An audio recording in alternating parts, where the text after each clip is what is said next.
बंद में ही रहते थे, लेकिन श्री हितवंश महाप्रभु जी के जाने के बाद ये बड़े बेचैन हो गए।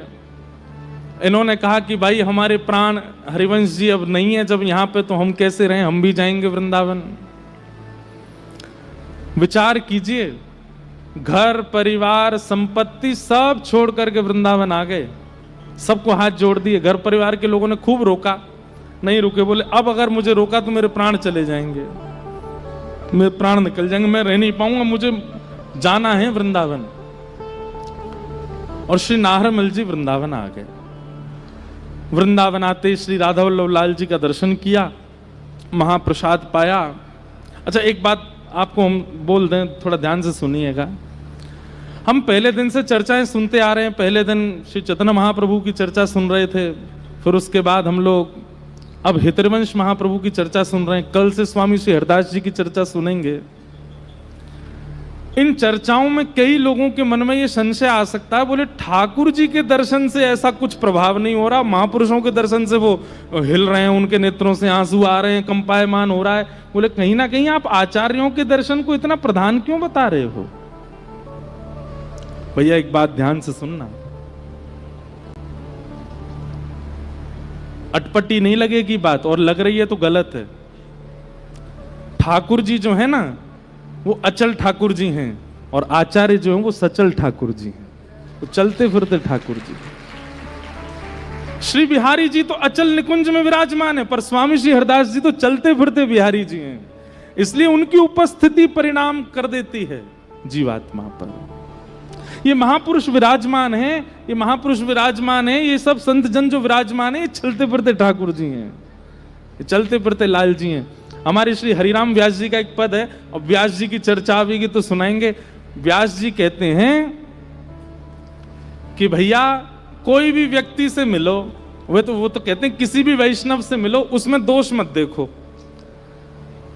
हम कह रहे हैं भैया वो लालची आदमी भले ही वृंदावन में रहता है, लेकिन इतना लालची, उसमें लालच नहीं देखें। बोले नहीं नहीं नहीं, लालची मत देखो। तो बोले क्या देखो? उसमें वामन भगवान देखो। वामन भगवान कैसे थे? बोले देखी कि महाराज बलि ने तीनों लोक ले लिए, सो तीनों लोक उससे हरण करने के लिए वामन बन के पहुंच गए, और संकल्प लेते ही विशाल होकर के तीनों लोग नाप ले लिए। किसी में लालच का अगर गुण दिख रहा है और वो वैष्णव है, तिलक लगा रखा, उसमें वामन यो को या में वामन भगवान की बड़ी कृपा है। यहाँ पे कोई वैष्णव तिलक धारण करता है, एकादशी नियम करता है, कंठी पहनता, क्रोध ही बहुत है। ओहो परशुराम जी कृपा बहुत है यहाँ पे, उसमें परशुराम जी बैठे हैं। कोई वैष्णव तिलक धारण करता है, लेकिन बड़ा चंचल, बहुत उद्यमी है, हमारी तरह खूब उधम मचाता है। यूं समझ जाओ यहाँ में ठाकुर जी बैठे हैं भैया, भीतर चंचल लाला हैं, वही आते उधम मचवाते रहे। और कोई तिलक लगाता है पर बिल्कुल धीर गंभीर शांत, मंद मुस्कान है बस मुख पर, ना कोई ज्यादा प्रतिक्रिया, ना कोई अपमान कर जाए तो बुरा नहीं लगता, सम्मान कर जाए तो कोई ज्यादा खुशी नहीं। राम जी की कृपा, बिल्कुल देखो, बिल्कुल भोले भाले राम जी हैं ये तो। हरिराम व्यास जी कहते हैं किसी भी वैष्णव को देखो, उसमें उस गुण को किसी ना किसी ठाकुर जी के अवतार से जोड़ करके उसका दर्शन करो, उसमें दोष मत देखो, फिर आपको दोष दिखेगा ही नहीं। दोष कब तक दिख रहा है? तब जब तक आपने उसको मानव मान लिया। कोई बहुत खाता है, पूरे दिन खाते ही रहे महाराज, भोजन ही करते जा रहे हो, जब देखो या भूख ही लगी आवे, इतनी टेंशन में है कि कल एकादशी है, कितना खा लें आज, कितना खा लें आज, कितना खा लें, भल ले पेट में। और उसको देख करके सामान्य भाई देख, तू वैष्णव काय को तेने तिलक ले रखा, काय को कंठी पहनने की उतार दे सबन ने, तेरे को एकादशी बाहर लग रही है? नहीं, ऐसे दोष नहीं। देखो जगन्नाथ जी बैठे हैं यहाँ में, जगन्नाथ जी हैं यहाँ के भीतर, जगन्नाथ जी बैठ करके पब्बारे आते, एकादशी पे वो धैर्य नहीं धर पा रहा है। हरिराम व्यास जी के इस सूत्र को यदि अपना लिया जाए तो किसी में दोष दिखेगा? कभी नहीं दिख सकता। भैया ये आचार्यों को ऐसे जुगल किशोर नहीं मिल गए, ऐसे राधा, इनके गुण देखो और उन गुणों से सीखो। इसलिए यहां आचार्यों के दर्शन की महिमा बताई जा रही है, क्योंकि आचार्य चरण चलते फिरते ठाकुर जी हैं, चलते फिरते प्रभु हैं। आप हमारी इस बात को विश्वास मान लीजिए, कल को हमारे गोरेलाल कुंज वाले महाराज जी पूरे विराजेंगे विश्राम तक। जब कल आवे यूं ही विचार करियो कि देखो ये साक्षात कुंज बिहारी श्यामा प्यारी दोनों इनके हृदय में बैठ के आ रहे हैं। आपको अनुभव हो जाएगा कि बैठे ही हैं। यहाँ जो महापुरुष पधारते हैं, देखो हमारे सब संत जन पधारे हैं, सबके भीतर कुछ ना कुछ भाव दिख रहे हैं। नंदू भैया ऐसे लग रहे हैं खाटू श्याम बाबा ही बैठे हैं का। हमारे चित्र विचित्र बाबा, इन दोनों उनको देखो तो ऐसा लगे कि हमारे श्री स्वामी श्री हरदास जी के परंपरा के दो और निकुंज की दो सहचरी हैं। हाँ, एक चित्रा सखी हैं, एक विचित्रा सखी हैं, दोनों सखी हैं। सब में वैष्णव दृष्टि रखो।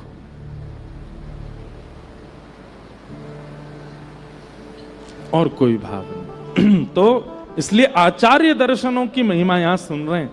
भगवत दर्शन की महिमा तो भागवत जी में हम सुनाते हैं, पर मूल बात तो यही है भैया, आचार्य दर्शन। तो नाहरमल जी अपना सब छोड़ छाड़ करके आ गए। किनके लिए? हितरवंश महाप्रभु के लिए। राधा वल्लभ जी का दर्शन किया, महाप्रसाद पाया। पूछने लगे, बोले भैया राधा वल्लभ जी कहाँ हैं? हमारे महाप्रभु जी कहाँ हैं, हितरवंश महाप्रभु? तो किसी ने कही वो तो वन की ओर गए हैं। ढूंढते ढूंढते वन में जैसे जाकर के देखा तो क्या पाया कि श्री हितरवंश महाप्रभु जी एक थैला अपने कंधा पे टांगा हुआ है और पुष्प बीन रहे हैं, तोड़ तोड़ करके थैला में डाल रहे हैं, और कहीं से लकड़ी उठाते हैं दूसरे थैला में डाल रहे हैं। और जब महाप्रभु जी को इतनी तत्परता से वो सब पुष्प और वो सब बिन रहे थे, नाहरमल ने जाकर के देखा, बोलो राम राम राम राम राम। बताओ हमारे महाप्रभु जी पलकों पे विराजमान रहने चाहिए थे। बताओ ये निष्ठुर वन में नंगे पांव डोल रहे हैं, ये पुष्प बीन रहे हैं। अरे मुझे कह देते, मैं 2-4 और सेवक लिया था, किसी को पुष्प बीनने पे लगा देता, किसी को लकड़ी उठाने पे लगा देता। ये महाप्रभु जी का काम है।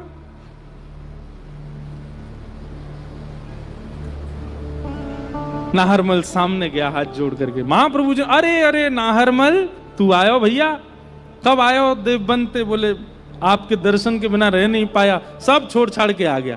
अरे तेरे तो नेक नेक से बालक। बोले अब सब राधा वल्लभ जी सब पे कृपा करेंगे, सब छोड़ छाड़ के आपकी शरण में आ गया हूं और अब मैं यहीं रहूंगा। अरे भैया बहुत बढ़िया कियो तेने, तू वृंदावन आ गयो, मुंह को बड़ा सुख मिलो तो देख करके।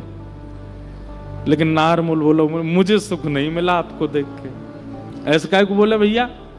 बोले आप साक्षात महाप्रभु हैं, आप हितरवंश महाप्रभु हैं, आपके इतने अनुयायी इतने सेवक और आप यहाँ लकड़ी बीन रहे हैं, आप यहाँ पे पुष्प उठा रहे हैं, आप यहाँ पे ये पुष्प चयन कर रहे हैं। अरे किसी को कह दीजिए भगवान, आप हटिए छोड़िए, ये लाओ मुझे दीजिए, मैं इसको चयन करता हूं। महाप्रभु जी बोले क्यों, तेने ऐसी क्यों सोची? अरे ये सेवा कोई आपके लायक है?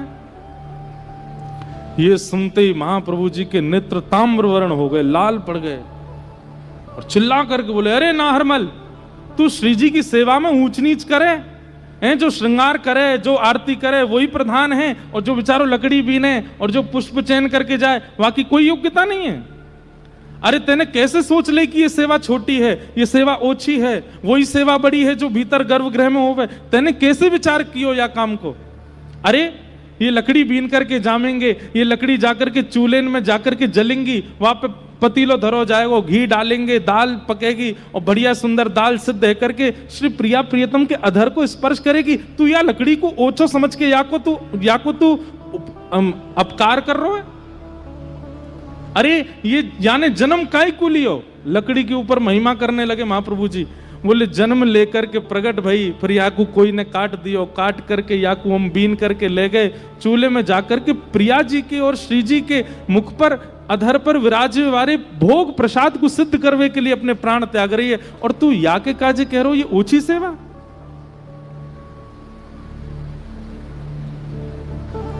महाप्रभु जी इतने क्रोध में भर गए, नाहरमल क्षमा कर दो। बोले क्षमा नहीं, अब तो तुमको दंड मिलेगा। हमारे श्री वल्लभाचार्य जी के चरित्र में आता है कि एक बार महाप्रभु वल्लभाचार्य जी विराजमान थे और 3 लोग रोते रोते आए तो महाप्रभु जी बोले भैया तुम रो क्यों रहे हो? तो तीनों बोले हमको सेवा से दूर मत करो। महाप्रभु जी बोले कौन दूर कर रहा है तुमको? बोले नहीं बस हमको सेवा से दूर मत करो। अरे भैया बताओ तो, अपना परिचय तो दो, कौन हो तुम? उन 3 लोगों से मिलने के बाद महाप्रभु जी ने 3 दिन तक प्रसाद नहीं पाया। सब अर्चकों ने प्रार्थना की, बोले भगवान आप राजभोग नहीं पाते, ब्यारू नहीं करते, क्या बात है? श्रीमद वल्लभाचार्य जी महाराज बोले 3 लोग रोते रोते आए थे परसों मेरे पास और बोले मुझे सेवा से दूर मत करो। पता है वो तीनों कौन थे? श्री जी के लिए भात निर्माण हुआ होगा रसोई घर में, और उस समय भात के माण को धो करके जो भात का जल अलग किया उसमें 3 तिनके भात के चले गए नाली में। वही रूप धारण करके आए और हाथ जोड़ के बोले हमको सेवा से दूर मत करो, हमको सेवा से विलग मत करो। ठाकुर जी की सेवा में एक सामान्य वस्तु भी आ जाती है ना, तो वह भी किसी पुण्य के कारण आई है। नाहर मल को कह रहे हैं हितरवंश महाप्रभु तू सेवा छोटी बड़ी समझता है, अरे तुझसे ज्यादा भाग्यशाली तो ये लकड़ी है, कम से कम प्राण गवा करके श्री जी के अधरामृत के लिए प्रसाद तो बना रही है, तो हम क्या कर रहे हैं? अरे हमसे ज्यादा सौभाग्यशाली तो ये पुष्प हैं, अपने परिवार को छोड़ करके कम से कम किशोरी जी के कर्ण पर बैठ करके श्रृंगार की शोभा तो बढ़ा रहे हैं, और तू इनको ओछा समझ रहा है, इनका अपमान कर रहा है इस प्रकार कह के कि ये छोटी सेवा है। महाप्रभु जी ने दंड दे दिया। बोले क्या दंड? बोले जब तक तू जीवित है तेरा मुख नहीं देखूंगा। और सोचो जो अपना घर खानदान बच्चे सब छोड़ के आ गया महाप्रभु जी के लिए, आते ही वृंदावन में दंड मिल गया उसको।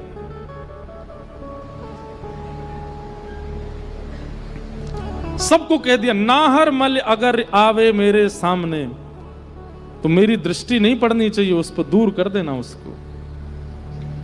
नाहरमल बेचारे कोने बैठे बैठे रोते हैं, वृंदावन से क्षमा मांगते हैं, वृक्षों से क्षमा मांगते हैं, पुष्पों से क्षमा मांगते हैं, लकड़ियों से क्षमा मांगते हैं, सबसे क्षमा मांगते हैं। अरे आप सब भाग्यशाली, मुझसे अपराध हो गया, मैंने महाप्रभु जी के सामने ऐसी भावना क्यों रखी? लेकिन 10 दिन बीत गए, कुछ खाया पिया नहीं नाहरमल ने। तब एक दिन महाप्रभु जी सेवा कर रहे थे श्री राधा वल्लभ लाल जी की, और किशोरी जी को जैसे ही माथे पे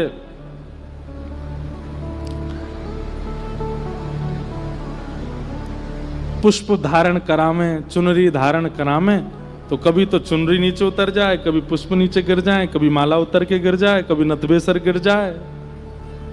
और जब इतने अथक बार करने पर भी गिरने लगे तो महाप्रभु जी समझ गए कि श्री जी प्रसन्न नहीं है। हाथ जोड़ करके श्री जी से कहा हे श्यामा जी कोई अपराध बनो मोते। किशोरी जी प्रकट हो गई और जैसे प्रकट हुई नेत्रों में अश्रु,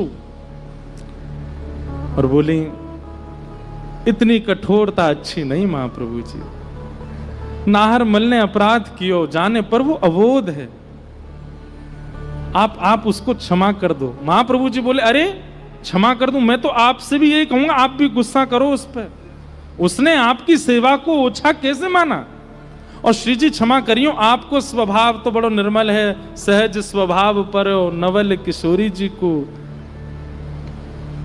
ने कहूं न रिस कहूं भूले हूं न होत सखी, ने कहूं न रिस कहूं भूले हूं न होत सखी, रहत प्रसन्न सदा ये मुख हासी है, रहत प्रसन्न सदा ये मुख हासी है। ऐसी सुकुमारी प्यारी लालजू की प्राण प्यारी, ऐसी सुकुमारी प्यारी लालजू की प्राण प्यारी। कैसी हैं हमारी किशोरी जी?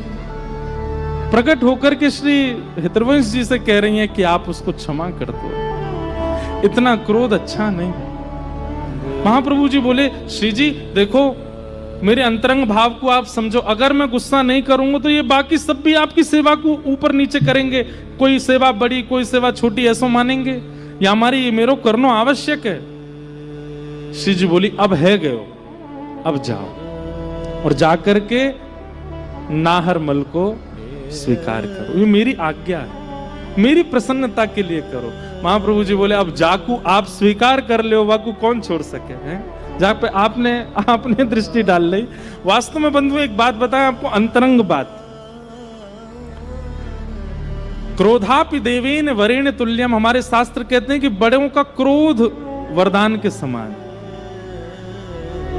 वास्तव में नाहर मल के इस त्याग को देख करके महाप्रभु जी चाहते हैं इसको मैं नहीं प्रिया जी स्वीकार करें, या पे प्रिया जी कृपा करें, या कुछ श्री जी स्वीकार करें।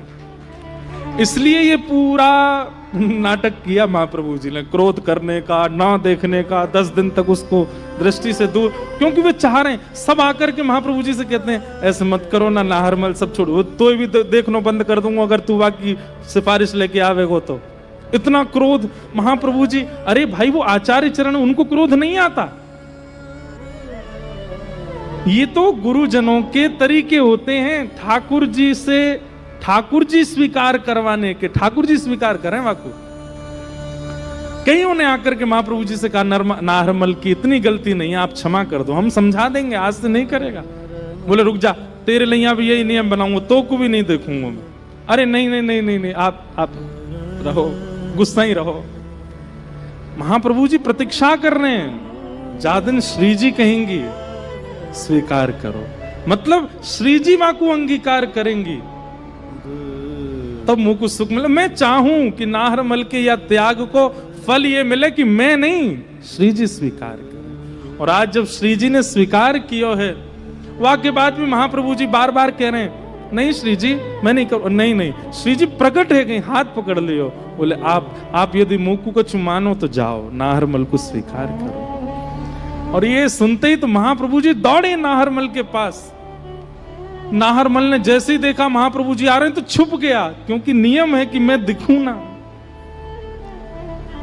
महाप्रभु जी जा, अरे नाहरमल कहां है? बोले जय जय मैं सामने नहीं आऊंगा, आपको नियम टूट जाएगा, मैं दिखूंगा नहीं, आपने कहिए मृत्यु पर्यंत मैं आपके सामने नहीं आऊंगा मैं। अरे नहीं नहीं तू कहां है भैया, जल्दी आ मेरे पास। और ढूंढ करके नाहरमल को अपने हृदय से लगाया। जय जय ऐसे मत करो, आपने नियम लियो। बोले मैं नियम, मेरो नियम चलेगा? अरे तो को तो श्री जी ने स्वीकार किया, तो को तो लाडली जी ने स्वीकार किया, चल। और लेकर के नाहरमल को श्री राधा वल्लभ जी के सन्मुख। आचार्य चरणों की कैसी लीला है। एक सरस माधुरी जी का पद है क्योंकि हम सरस माधुरी जी को, सरस निकुंज को भक्तमाल की हमारा गुरु स्थान है, वहीं से हमने भक्त चरित्र कहने शुरू किए। तो वहां के आचार्य चरण एक बहुत सुंदर पद गाते हैं। परम दयाल स्वामिनी मोरी, परम दयाल स्वामिनी मोरी। श्री वृषभानु भवन कुलभूषण, श्री वृषभानु भवन कुलभूषण। कीरति कुंवरे शरण में तोरी, कीरति कुंवर शरण में तोरी। अहो लढ़ेती दया दृष्टि कर, अहो लढ़ेती दया दृष्टि कर। नेक चितो करुणा की कोरी, नेक चितो करुणा की कोरी। सब लोग गाओ। परम दयाल स्वामिनी मोरी,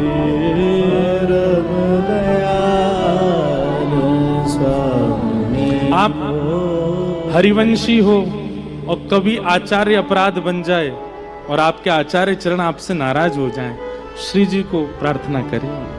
आप हरिदासी हो, कुंज बिहारी जी से प्रार्थना करिए। आप गौड़िया वैष्णव हो, गौर महाप्रभु से प्रार्थना करियो। आप रामानुजी हो, श्रीमन नारायण से प्रार्थना। आचार्य नाराज अगर है गए हैं तो फिर आदि आचार्य या आदि इष्ट को प्रणाम करो। वो रीझ गए तो आचार्य को रीझना पड़ेगा। वो यदि मान गए तो आपके आचार्य को प्रसन्न होना पड़ेगा। क्या कह रहे हैं?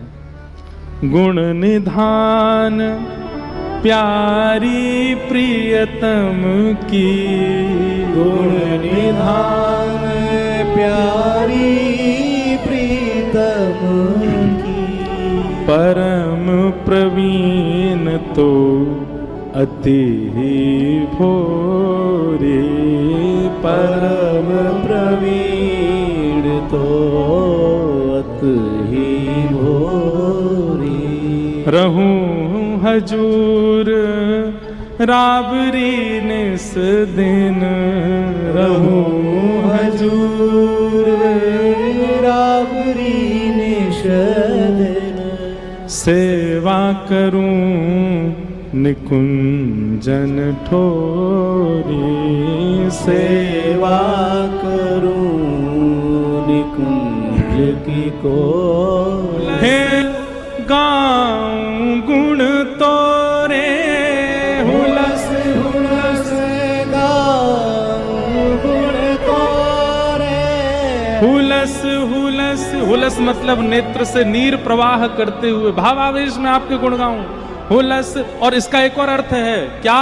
निर्लज्ज होके, ये का सोचेगो, वो का सोचेगो, आगे बारे का, ये सब विचार नहीं करूंगा मैं। बस भुजा उठा करके हम तो बस गाएंगे प्रेम से, भाव से।